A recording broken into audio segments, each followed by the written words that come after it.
Hey guys, what's going on? It's Eli, back with another review video, and yep, of course, a review video for the weekend, and yep, still, part of the Star Trek marathon. We're reviewing another documentary, and once again, written and directed by William Shatner, Chaos on the Bridge. The story of, the struggle of creating and writing the next generation. It's really interesting. Again, as I record this, I gave this a watch last night, and it was great. I had been meaning to give this a watch, and thus I did. Chaos on the Bridge I think is pretty good. Shatner, again, who's the writer and director of this, and who had also written and directed another Star Trek documentary. Yeah, that I've enjoyed, The Captains. Yeah, so diving into the history and the writers, talking with Shatner, because they all had a hard time and struggle with Gene Roddenberry. Man, because Gene Roddenberry, because his vision for Star Trek was very tough, and because especially of what the writers were trying to do, and sometimes they were trying to stay with his vision, to Gene Roddenberry, his vision of Star Trek was no one argues or fights in the 24th century, and there's peace, but not quite, I want to say, in the next generation, okay? But, that's just Gene Roddenberry for you. The people that are in this, of course, Shatner, the cast of The Next Generation, from not the entire cast of Next Generation for some reason. We didn't get Brent Spiner, Michael Dorn, LeVar Burton, Marina Sirtis. Oh, well. I guess they were unavailable. I don't know. But Patrick Stewart, but I don't know. Maybe they weren't that heavily involved in, what was going on. I don't know. But definitely for Stewart. Again, okay, so from Patrick Stewart, Denise Crosby, John Delancey, Jonathan Frakes, Gates McFadden, and, the Doctor who would appear would take Dr. Crusher's place in Season 2, played by Diana Muldaur, if I'm saying the last name right, I don't know. Dr. Pulaski in Season 2.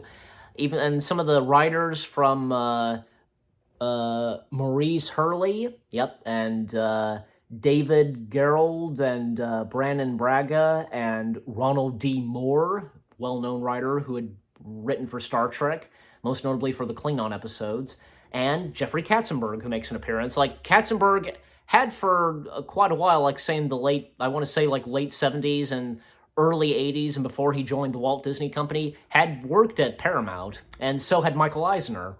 And this was, because they both worked at they both were a part of Paramount before they were signed on and moved to the Walt Disney Company, as we all know. Also, D.C. Fontana, and also, what's his face, the writer of Deep Space Nine, who had written a couple of times for The Next Generation before moving on as one of the lead writers for DS9. Yeah, because, Maurice Hurley, just, his struggled relationship with Gene Roddenberry, and, even with Rick Berman, because, I don't know, I guess, for Rick Berman, he had tried to stay true with Gene's vision, so, and he did a great job when he took control and continued on, Star Trek after Gene had passed away.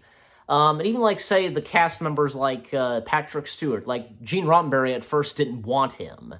Because I found out about this, that according to Gene, baldness was cured in the 24th century. And, Stewart had to wear, a toupee, which, according to the writers, it was the worst toupee he wore. And for Denise Crosby, there wasn't that much. I don't think, because from what I remember in the documentary, and according to Denise Crosby, there wasn't that much for Tasha Yar, and, with Denise Crosby exiting the show before, Season 1 would wrap up, yeah, and also John Delancey as Q, Gene had written the character of Q, and Gene Roddenberry, because he was a well-known atheist, and, basically, Gene wrote a god character, Well, I mean, Q is a god being, or I don't know what the word is I'm looking for, but you get the idea. But, and especially, it had some funny moments, especially that, I can't really remember this, I think, because, oh, yeah, I remember, Like when Jonathan and Shatner are talking and like, because like Jonathan telling Shatner that, you know, you used to mess around, didn't you? And like, oh, come on, Bill. Just, I remember that. And they show a photo of like Shatner and some of the crew of the cast of the original series messing around, you know, laughing.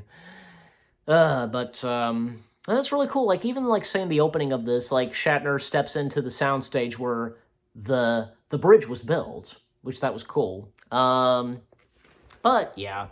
So Chaos on the Bridge, I thought was pretty good and pretty interesting. For it only being like, say, well, it says on the tablet 1 hour, but not. It was like, say, 59 minutes. I want to say, yeah.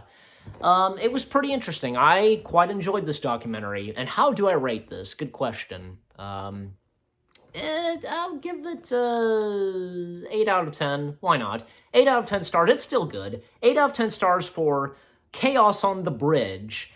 Again, I thought this was pretty good, and you guys let me know what you think of this documentary. If you've seen it before, what you thought of my review, leave comments and give this review a like as always. So, again, 8 out of 10. I hope you guys enjoyed my review of Chaos on the Bridge. More reviews coming your way. They're going to be awesome. Keep looking forward, and I'll see you guys in the next video/review. And of course, the Star Trek Marathon's still continuing, and yep, hopefully like I'll review another Star Trek documentary on the weekend. So just have to wait and see. Anyways, so again, hope you enjoyed. Take care. Peace out, and make it so.